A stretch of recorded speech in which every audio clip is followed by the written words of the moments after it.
पवनवा के चुनाव जीत पता वाला हो। 1 तारीख के कैची छाप पर अपन प्यार के आशीर्वाद के बरसात आजा भैया।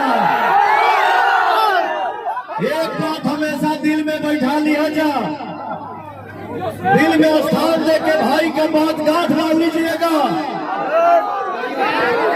हमार बात के सुनना, भाई बहिन माई गेहूं के तनो आई जाई,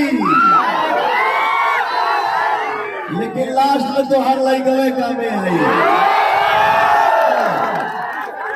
भैया हो,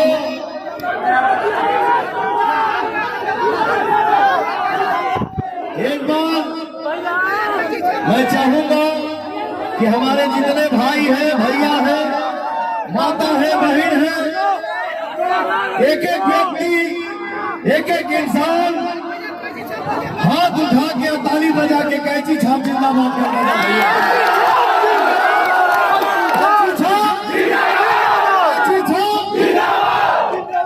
बस खाली हमारा आशीर्वाद ना जा।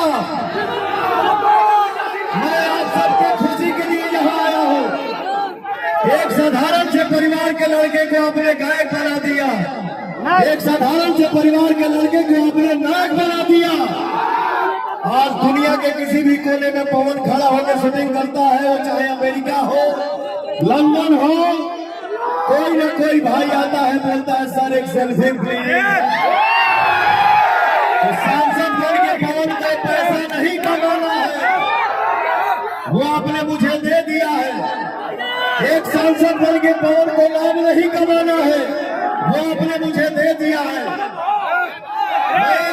ये बात बेटे को आदेश देके आप सबके बीच में आप सबके उम्मीद पे खड़ा उतरू किया, और कलाकार की जनता की खुशी के लिए अगर पवन को जान भी देना होगा ना तो खुशी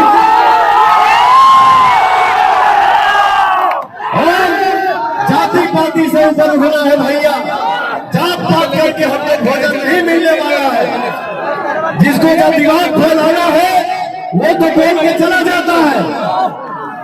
उसको कुर्सी चाहिए, एसी रूम चाहिए, यह ठिकाना नहीं है कि आपने आशीर्वाद दिया उसका ख्याल रखो। हमसे एक जन बोले, हमसे नहीं, मीडिया से एक जन बोले कि क्या करिएगा, हमको मंत्री बना दिया गया तो आप लोगों से लगाव रखना भूल गया। अगर जमीन से उठा के आपने मुझे यहाँ खड़ा कर दिया तो मेरा फर्ज ये नहीं बनता है कि मैं सिर्फ आसमान को देखूं। मेरा फर्ज ये बनता है कि मुझे यहाँ खड़ा कौन किया तो मेरे लिए भगवान यही है, यही है, सब कुछ है। पहले ये, इसके बाद कोई है। आप आशीर्वाद दीजिए। मैं आप सबके खुशी के लिए यहाँ आया हूँ। आप सबके दिल में जो भी अरमान है उसको पूरा करेगा पवन, ये मेरा वादा है, ये मेरा वचन है।